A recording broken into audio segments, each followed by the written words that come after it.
Meus amigos, meus irmãos, boa tarde, boa noite. Estamos aqui para mais uma consideração sobre vida cristã. Você tem medo de alguma coisa?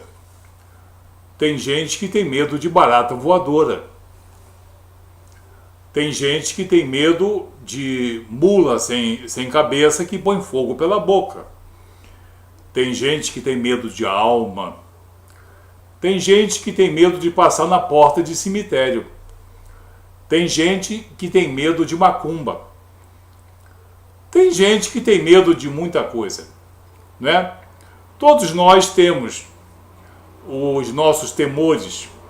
Eu não gosto de altura, não suporto altura, né? Eu não suporto altura, eu não gosto de altura, né?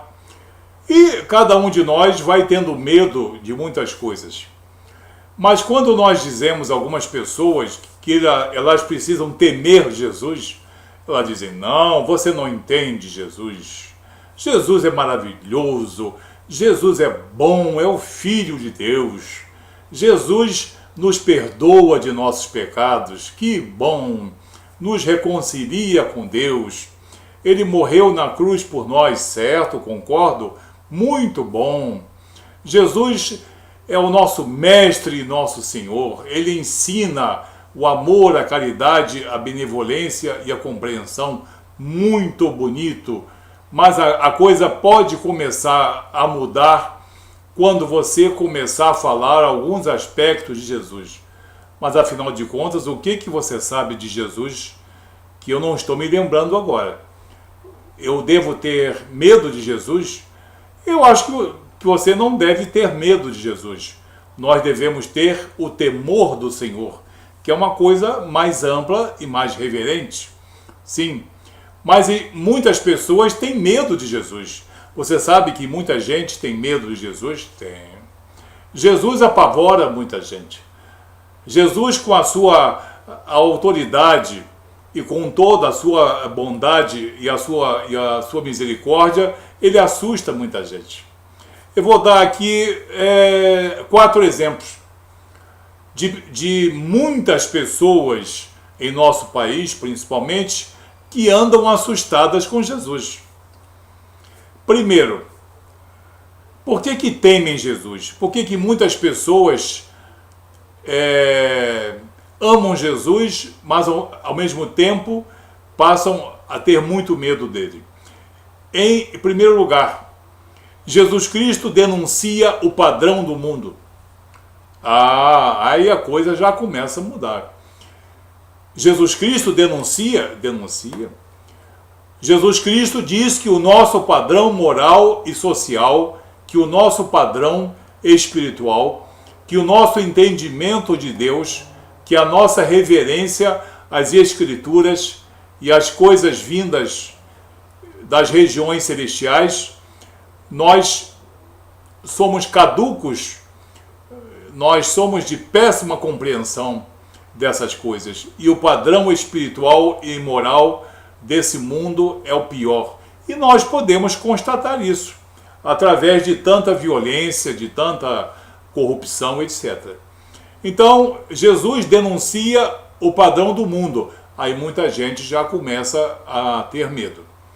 No Evangelho de João, capítulo 7, verso 7, isso o próprio Jesus diz: o mundo não vos pode odiar, mas ele me odeia a mim, porquanto dele testifico que as suas obras são más. É Jesus Cristo que diz que as obras na face da terra são essencialmente ruins. As obras dos homens na face da terra são essencialmente más. Então, Jesus tem uma obra realmente que constrange todas as nossas obras. Sejam nossas obras boas ou más, aprovadas por um ou reprovadas por outro, Jesus reprova o padrão desse mundo. Jesus reprova o padrão das nossas obras. Você vê em que violência nós estamos envolvidos, todo o país, né? Descrédito nas instituições, e violência familiar, afastamento de Deus, cheios de jovens alcoolizados, cheios de jovens envolvidos em violência e muita promiscuidade. Jesus denuncia o padrão desse mundo. Então muita gente teme e não gosta de ouvir essa faceta de Jesus. Em segundo lugar, Jesus demonstra a nossa dependência do Espírito dele. Jesus denuncia a nossa dependência do Espírito dele. Ah, mas tem doutrina aí que não suporta isso. O quê? Nós, no nosso livre-arbítrio, sermos dependentes de Jesus? De jeito nenhum. Mas Jesus mostra a nossa total e absoluta dependência dele, Jesus. Ele mesmo, Jesus, no Evangelho de João, capítulo 15, verso 5, ele diz: eu sou a videira, vós sois as varas. Quem está em mim e eu nele, esse dá muito fruto, porque sem mim nada podeis fazer. Sem mim nada podeis fazer. E tem doutrina que diz que o homem evolui sem a interferência de nenhum fator externo. Mentira. Doutrina de autossuficiência, soberba e jactância de homens. E mentira de espíritos. Porque Jesus disse: quem está em mim e eu nele. É preciso que Jesus concorde com as nossas obras. É preciso que a nossa fé seja uma fé legitimada no Cristo e pelo Cristo. Você vê então que ele mostra a nossa dependência dele, Jesus. Aí esse Jesus é obrigatoriamente Senhor e soberano. É o que muita gente teme, é o que muita gente recusa, porque tem medo que a sua doutrina, que as suas bases doutrinárias sejam abaladas por essa verdade.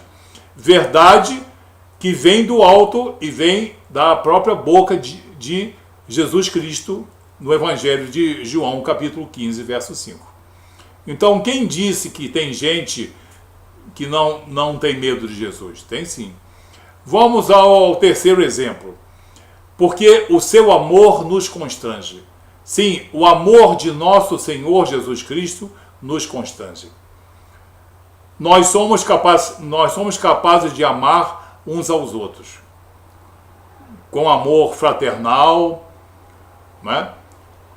Muitas vezes com amor ágape, mas o nosso amor, a nossa capacidade de amar está muito aquém do amor de Deus manifesto em Jesus Cristo. E nós podemos ver isso em 2 Coríntios, no capítulo 5, no versículo 14. Porque o amor de Cristo nos constrange. Olha bem o que o apóstolo Paulo diz. Porque o amor de Cristo nos constrange, julgando nós assim, que se um morreu por todos, logo todos morreram. E as pessoas pensam que o novo nascimento são vidas sucessivas. O novo nascimento é isso aqui.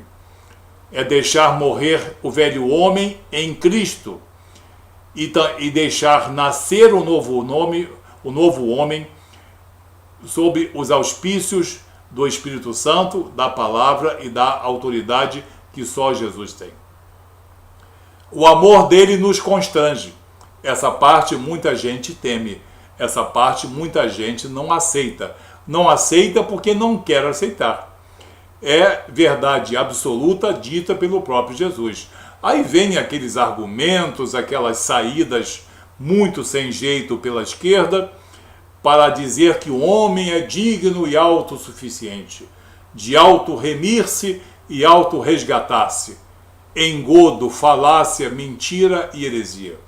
Jesus diz: se eu estou nele e ele está em mim, isso significa o quê? Se o Espírito Santo de Deus habita em um homem, em uma mulher, e eu aprovo esse relacionamento, eu, Jesus, aprovo, então vocês vão dar bons frutos. aí a necessidade da obra primeira superlativa do homem em Jesus Cristo. E tem gente que quer disseminar a salvação pelas obras humanas. E esse aqui é um dos versículos, dos vários, que destrói isso, né? Então, o seu amor nos constrange, né? O amor de Cristo nos constrange, julgando nós assim, que se um morreu por todos, logo todos morreram. É preciso morrer. É preciso morrer o velho homem, a velha mulher, a velha criatura. É preciso morrer nos seus pecados, no seu mau entendimento, no seu mau discernimento, na sua jactância e na sua autossuficiência, para que nasça em Cristo, pelo poder da palavra e pelo poder do Espírito de Deus, um novo homem, uma nova mulher. Então, muita gente teme isso. É o terceiro exemplo pelo qual muita gente ama Jesus, mas quando chega nesse ponto aqui, teme. Quarto e também último exemplo. Porque o nosso entendimento nos condena. O quê? Mas nós somos homens cultos e homens eruditos. Nós temos 2 universidades, nós temos diplomas, nós falamos 5 idiomas. Nós conhecemos profundamente o Evangelho. Nós fizemos teologia, nós fizemos isso e aquilo. Muito bom, fizeste muito bem. Só que o nosso entendimento nos constrange. Os inocentes, os ingênuos, estão numa situação melhor do que a nossa. Porque o nosso entendimento nos condena. No Evangelho de João, capítulo 9, verso 41, disse-lhe Jesus: se fosseis cegos, não terias pecado. Mas como agora dizeis, vemos, por isso o vosso pecado permanece. Ou seja, qual é a explicação? Homens e mulheres vivem não na ignorância, mas na ingenuidade e na inocência. E muitas pessoas são boas e não têm conhecimento de